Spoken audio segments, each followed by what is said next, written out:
De los gordos no juega Djokovic. ¿El resto todos? El resto todos. Evidentemente Medvedev perderá pronto porque no le gusta nada jugar en tierra, pero los demás en principio nos van a dar mucho espectáculo. Y digo todos, Juanma, porque podemos contar muy buenas noticias de Rafa Nadal, las venimos contando desde hace prácticamente un mes. Cada vez sube más la intensidad de los entrenamientos. Vais a alucinar con lo agresivo que va a ser en pista. Yo le he oído decir a Rafa Nadal mientras entrena que o le pega la bola o no tiene nada que hacer y está muerto, con lo cual va a jugar mucho más agresivo de lo que nos tiene acostumbrados, porque no tiene el físico para alargar los puntos y para alargar los partidos. Y te digo todos, porque hasta ahora ya podemos decir que aunque lo va a decidir al 100% mañana, que todavía no se ha probado aquí en Madrid, estoy convencido de que Carlos Alcaraz va a jugar el Mutua Madrid Open y de hecho te voy a decir ya que va a debutar el próximo sábado en segunda ronda. Se da un poco de tiempo porque podría debutar viernes o sábado. Bueno, pues va a ser el sábado, me imagino que en el horario estrella de las 4 de la tarde, y ahí veremos a Carlitos Alcaraz jugando en Madrid, donde ya ha ganado y donde tenía muchas ganas de volver. Ya se perdió Barcelona y le dolió, y yo estoy convencido que en Madrid va a jugar. ¿Y el jueves Nadal? Y el jueves Nadal, misma hora, 4 de la tarde.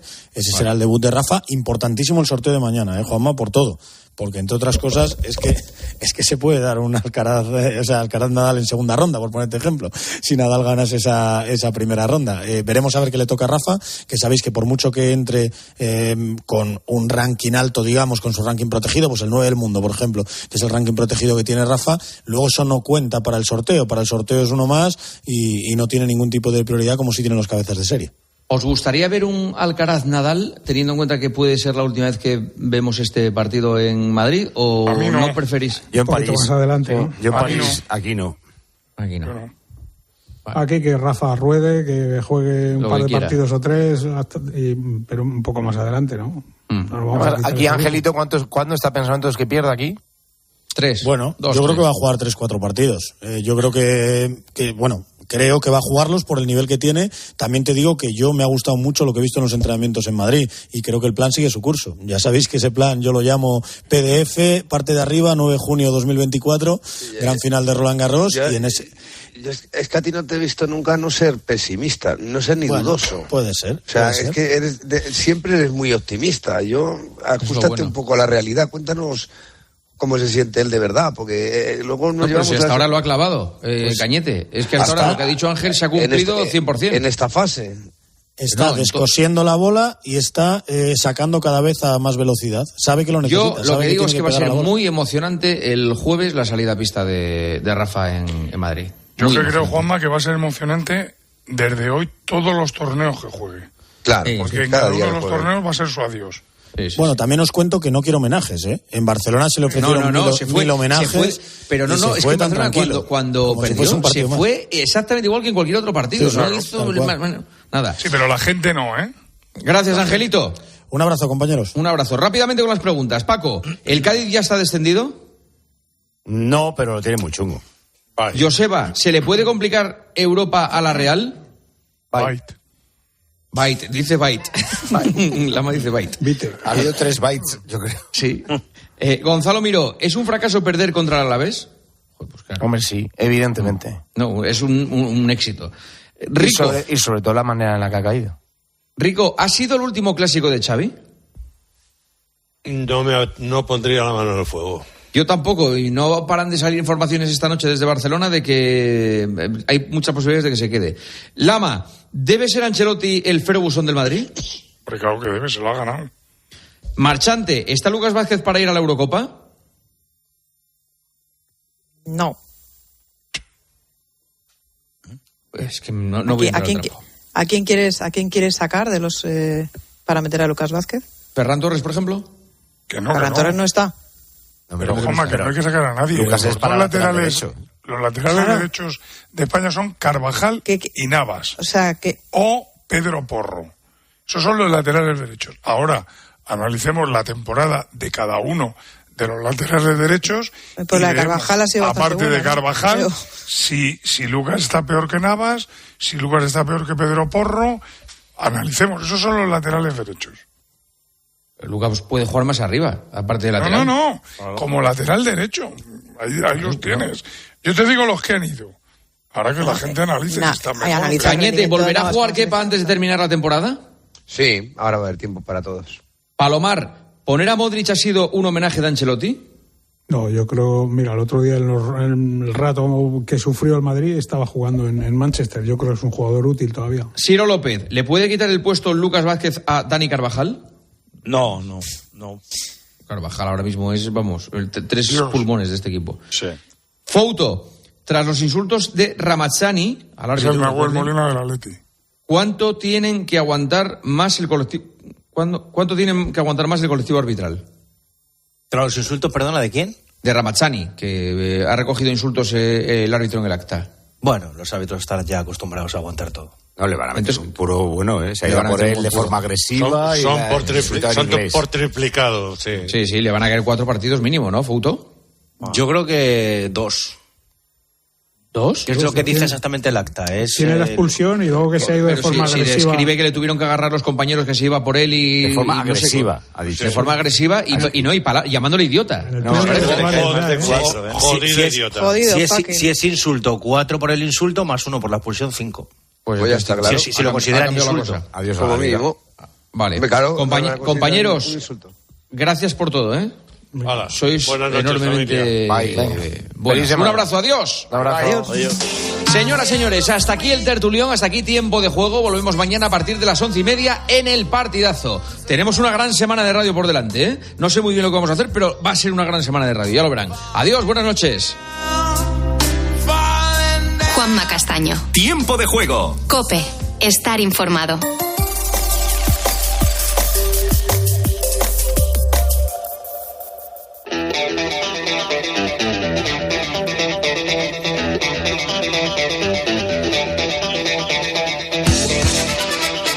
Buenas noches, bienvenidos.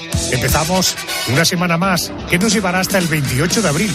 Terminamos en esta semana el primer cuatrimestre de 2024. Es increíble cómo pasa el tiempo. En la realización de este programa, Javier Campos. Venga, en poco más de 2 minutos te voy a anticipar el contenido del programa de hoy, comenzando como siempre con la dama oscura del programa, querida Mónica García, muy buenas noches. Hola Adolfo, ¿qué tal? Buenas noches. Pues hoy vamos a abrir la crónica de las llamadas Ángeles de la Muerte, 4 enfermeras del Hospital de Mainz en Viena, que entre los años 1983 y 1989 asesinaron a ancianos, a moribundos y a personas con alguna discapacidad. Mataron entre 49 y 300 personas. 1, 2, 3. Después tendremos el boletín de las 2, 1 en Canarias, y Carmen Cerván, especial de esta noche. Muy buenas noches. Hola Adolfo, esta noche vamos a descubrir, por ejemplo, cuál es el trabajo de una geisha. Una geisha necesita un guardarropa elegante, al igual que un artista necesita tinta. Si no va debidamente vestida, no será una auténtica geisha. Nadie me ha explicado qué es una geisha.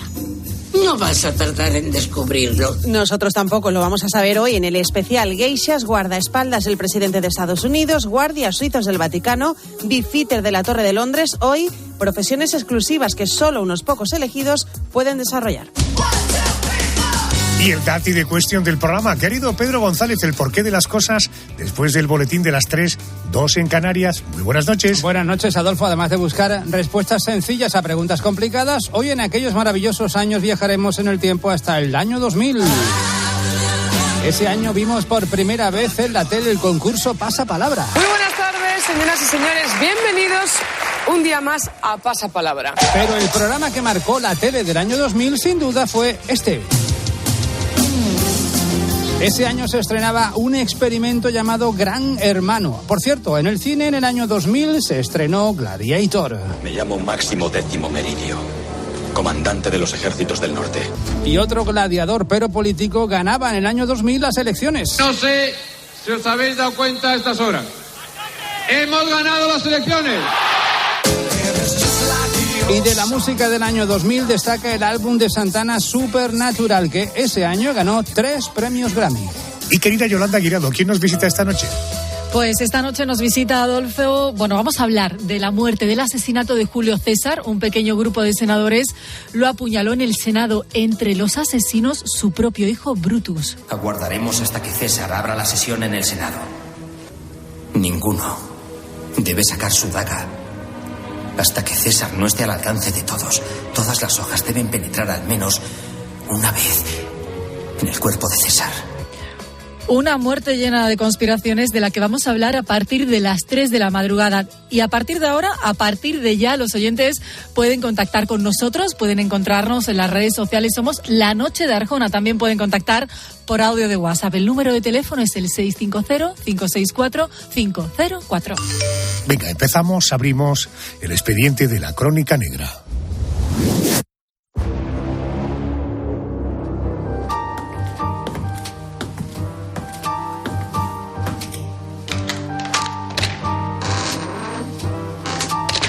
Crónica Negra.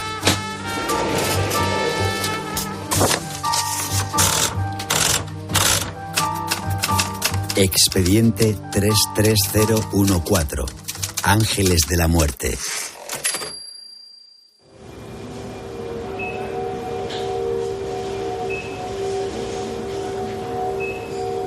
El señor Fisher nunca quiso estar allí.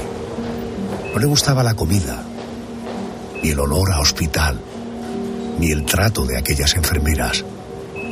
Él quería volver a casa, pero los médicos insistían en que su salud estaba deteriorada y tenía que permanecer ingresado. Aquella decisión contra la que no podía hacer nada le ponía de mal humor. ¿Quiénes eran ellos para retenerle en el Hospital Linz de Viena? ¿Y quiénes eran aquellas enfermeras para hacer comentarios impertinentes sobre él y sobre su salud?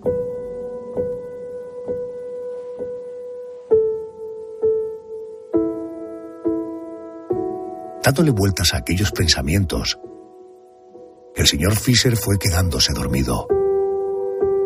Parecía que por fin se habían acallado los gritos y las quejas de otros enfermos. Parecía que por fin podría conciliar el sueño. Fue entonces cuando escuchó la puerta de su habitación. Al entreabrir uno de sus ojos, vio la sombra de aquella maldita enfermera a la que tanto detestaba. Su nombre, Waltraud.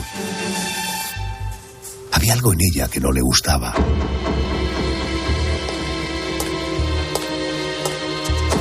La enfermera se acercó a su cama.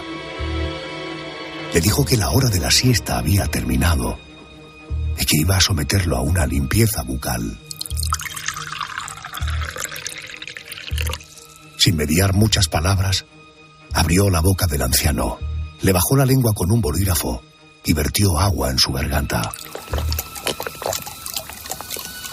El pobre señor Fisher intentó sin éxito zafarse de aquella sensación de ahogamiento.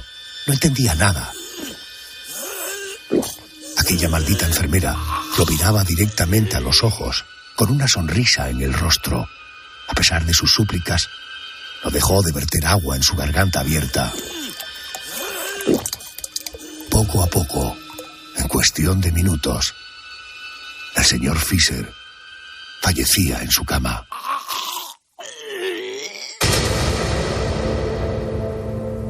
Se convertía en una nueva víctima de las llamadas Ángeles de la Muerte. 4 enfermeras del pabellón 5 del Hospital Linz en Viena, que han pasado a la historia negra de Europa por acabar con la vida de entre 49 y 300 víctimas. Durante 6 años, entre 1983 y 1989, asesinaron a ancianos, a moribundos y a personas con alguna discapacidad. De todas y cada una de sus víctimas, hacían bromas, se mofaban, quedaban tras la jornada laboral para comentar aquellas muertes. Lo hacían sin ningún tipo de remordimiento o empatía. Aquellas 4 mujeres, Waltraud Wagner, Irene Leidoff, Stefania Mayer y María Gruber, se encuentran en libertad. Cambiaron sus identidades y se les perdió el rastro.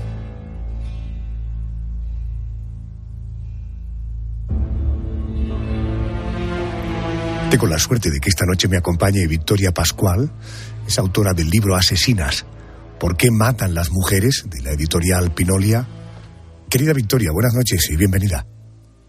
Buenas noches, Adolfo, muchas gracias. Victoria, me llama especialmente la atención este expediente, porque no hay un asesino o incluso una pareja de asesinos en serie, como hemos tratado en alguna ocasión. Estamos hablando de 4 mujeres que no se conocían de nada antes de coincidir en el hospital. ¿Cómo contactan entre ellas? ¿Quién es la que, no sé, anima al resto, si se puede determinar así, a matar a tantas personas? Pues está muy bien expresado, porque efectivamente hay una pionera entre ellas, y es un caso especial por lo que comentas, ¿no? Que son 4 las asesinas. Pues estas 4 mujeres trabajaban en el mismo hospital, en el Hospital Linz, que está en Viena, en la ciudad austríaca, de Viena.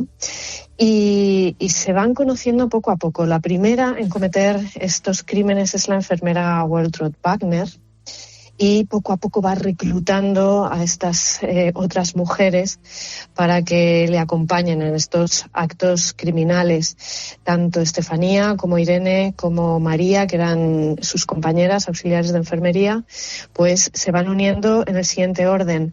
Es Irene la segunda en cometer asesinatos, y ya en conjunto con Waltraud.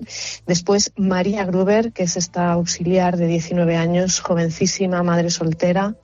Y por último, Estefanía Mayer es la que se une a este cuarteto mortal en última instancia. Victoria, ¿había algún criterio por parte de estas 4 enfermeras para elegir a sus víctimas? Pues sí, no, podríamos decir que el primero de esos criterios pues era que fueran personas altamente necesitadas o dependientes, es decir, que requerían de muchos cuidados y por lo tanto, pues entre muchísimas comillas, resultaban más molestos para ellas en su lugar de trabajo, pero también podía ser que simplemente les cayeran mal. Podíamos encontrarnos con personas que les resultaban, por el motivo que fuera, más desagradable, y como quedaban entre ellas las 4 para tomar la decisión de quién sería el siguiente, pues iban decidiéndolo pues en función o bien de las molestias que les generaban o simplemente porque eran personas que les resultaban molestas o desagradables. ¿Había algún modus operandi o también en este sentido, no sé, se empoderaba la arbitrariedad? Es decir, se imponía la arbitrariedad que me comentabas a la hora de elegir también las víctimas.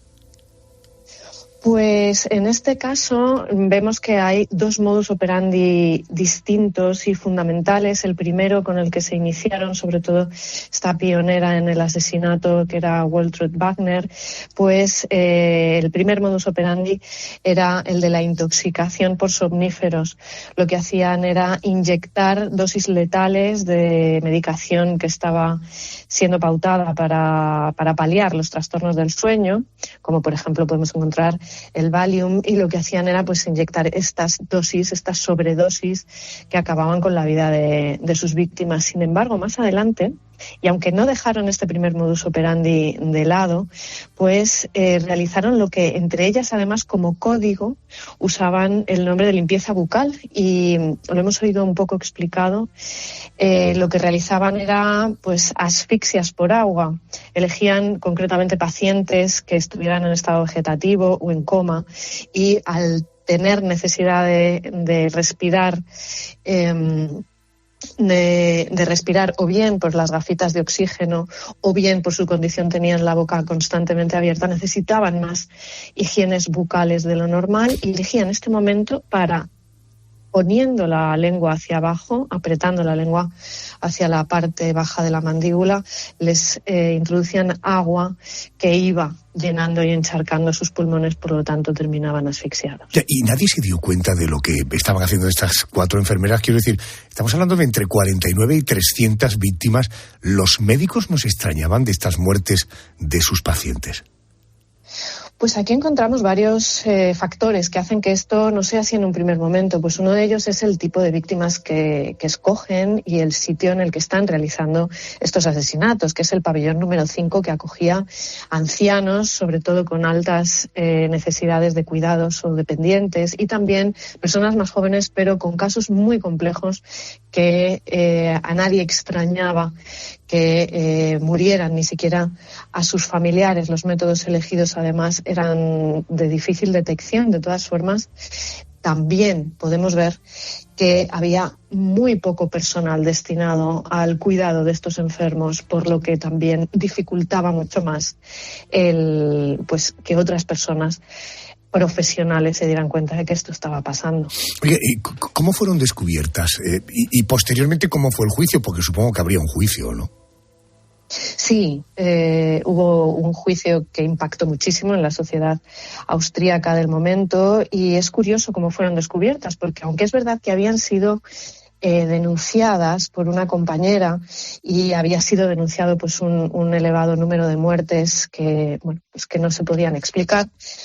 Unos años antes, pues el hospital se cerró en banda ante esa investigación, esa primera investigación, y fue muy complicado sacar a la luz los crímenes que ya habían cometido. Por lo tanto, siguieron cometiendo crímenes y, como les pasa a muchos asesinos en serie, fueron confiándose ante la experiencia de no ser descubiertas. Y ellas mantenían reuniones sociales en bares o en pubs a la salida del trabajo, donde comentaban cuáles serían los siguientes asesinatos, o quién les caía mal, o cómo habían asesinado a quién, cómo había tenido esos últimos momentos agónicos. Y una de estas conversaciones la escuchó un cliente de un bar que era médico y dio la voz de alarma a la policía. Y ahí se inició una segunda investigación en la que ya hubo más éxito. Me decías que hubo efectivamente juicio, ¿no? Sí, perdona.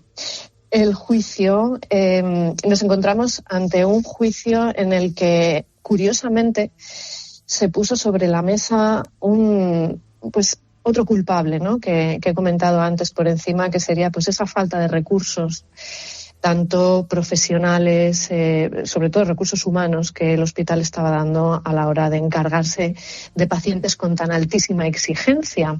Tanto fue así que hubo compañeras que salieron en la defensa de estas enfermeras diciendo que poca era la diferencia entre haber asesinado a enfermos terminales y haberlos asesinado, entre comillas, por esa falta de recursos. En cualquier caso, consiguieron 4 condenas, 2 de ellas a cadena perpetua, concretamente a la primera en asesinar, y la incitadora, que fue Waltraud Wagner, que fue condenada a cadena perpetua por múltiples asesinatos, múltiples intentos y agresiones. Y también encontramos otra cadena perpetua a Irene Leidov, por también múltiples asesinatos, y solo 15 y 20 años a María Gruber y Stefania Mayer. Fíjate que estamos hablando de muchas muertes en un hospital en Viena en los años 80 del pasado siglo, es decir, asesinatos que tuvieron lugar hace entre 35 y 40 años. ¿Qué fue de ellas? ¿Qué se sabe de ellas hoy en día?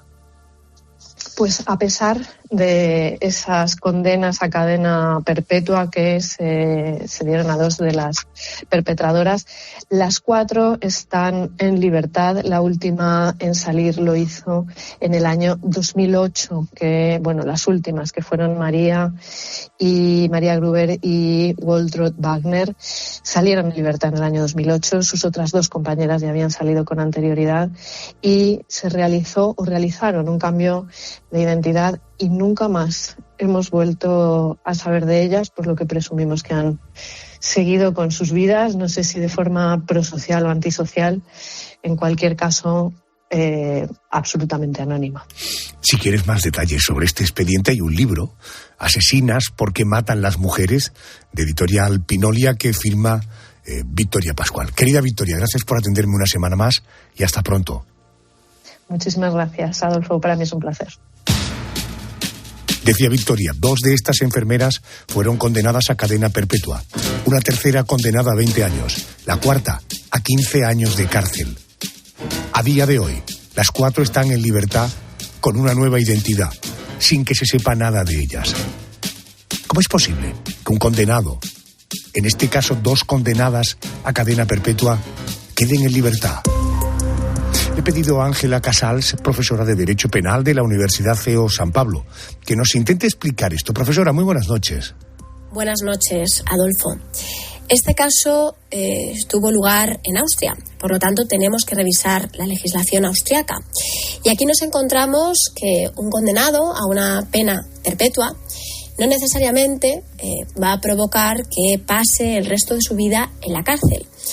Como ocurre con las penas de prisión temporales, se prevé para los condenados a cadena perpetua la posibilidad de acceder a la libertad condicional. Si bien es cierto, los requisitos para acceder a la libertad condicional varían también de un caso a otro. En este caso, con la pena de prisión perpetua, sería posible tras un mínimo de 15 años de cumplimiento en régimen cerrado. Necesitaría también un pronóstico positivo, con una ausencia de comisión de delitos futuros por parte del reo. Y además, en este caso, hay que tener en cuenta que en 2008, cuando se la suspende la ejecución, se considera por buen comportamiento. Habían superado la barrera de los 15 años y cuando se accede a esa suspensión de ejecución de la pena perpetua, ya estaban en los 18 años de reclusión. Sí puede parecer sorprendente, pero en Europa, en nuestros países del entorno y en los que incluimos también España con la pena de prisión permanente revisable, no tenemos cadenas perpetuas sin libertad condicional. Todos nuestros países de la Unión Europea, los que tienen esas penas perpetuas, presentan revisiones, cada uno con temporalidades distintas. Por eso, en este caso, al final, el escuadrón de estos ángeles de la muerte, 18 años después, aquellas condenadas a una pena perpetua han podido obtener la suspensión de ejecución y la entrada en la libertad condicional. Gracias, Ángela. Para intentar entender lo que pasaba por la cabeza de estos 4 ángeles de la muerte, vamos a intentar averiguarlo a través del testimonio de José Carlos Fuertes. Él es doctor en medicina, es especialista en psiquiatría, es médico forense. Doctor Fuertes, muy buenas noches, bienvenido a la cadena COPE. Buenas noches, encantado de estar con ustedes. Mire, le quiero hacer solo 2 preguntas. La primera, ¿los asesinos en serie se detectan, se huelen, se reconocen? Porque claro, no creo que vayas proponiendo matar a ancianos si no crees que esa persona va a estar receptiva. Me refiero a contarle a otra persona, oye, ¿por qué no matamos ancianos? ¿Por qué no liquidamos a gente que nos da más trabajo de lo razonable? ¿Hay algún instinto que te haga pensar que le puedo participar a esta persona de esta idea? No, desde el punto de vista técnico, desde el punto de vista médico-psiquiátrico, no se puede predecir el que una persona tenga una tendencia homicida mayor que otra. Hablar lo contrario sería entrar en un aspecto no riguroso, no médico, no científico. Entiendo. Estamos ante 4 mujeres de diferentes edades, con circunstancias familiares distintas. ¿Qué puede pasar en sus mentes para que se desaten las 4 las ganas de acabar con aquellos pacientes? Para que después de matar queden para tomar algo y comentar las caras de sus víctimas mientras morían. ¿Se podría definir un único patrón mental o es algo bastante más complejo? Es algo más complejo, ¿eh? Es muy fácil caer en el diagnóstico, digamos, de radiofónico. Tenemos 4 psicópatas que se unen para perpetrar un hecho delictivo y de esta manera salir favorecidas al no tener una carga laboral, ¿eh? Podría ser esa la explicación. Pero yo creo que eso es demasiado sencillo, demasiado simplista. Primero, lo que suele ocurrir cuando hay este tipo de, digamos, de contubernios para organizar un crimen, es que hay uno de los elementos, una de las homicidas o asesinas, tiene, digamos, la voz cantante, tiene un cierto dominio o poder sobre las otras, que obedecen de alguna manera las directrices que se les dan. Esto es lo que puede llegar, en el caso más extremo, a llamarse la locura inducida. Es decir, si tenemos un sujeto que tiene una idea delirante, esa idea delirante la puede llegar a contagiar, entre comillas. Esto es posible y en la clínica se ve de forma rara, no es habitual, pero se puede ver. Entonces, digamos que hay uno o una, en este caso, que sería que tendría la idea primaria, fundamental, que contamina a las otras y que son capaces de ejecutar entre las 4 los hechos delictivos. Por tanto, una consecuencia, la de los asesinatos, como resultado de 4 problemas, aunque uno de ellos o una de ellas se convierta en lideresa, pero evidentemente habría que analizar cada una de esas cabezas, de esas 4 enfermeras, porque estamos hablando de 4 problemas distintos, ¿verdad? Exactamente, y sobre todo lo que hay que intentar es huir de la explicación psiquiátrica cuando un hecho nos produce consternación, nos produce un rechazo, repugna. Rápidamente buscamos la explicación psicopatológica, psiquiátrica, diciendo esto no lo puede hacer una persona normal. Si entendemos como normal una persona aparentemente normal.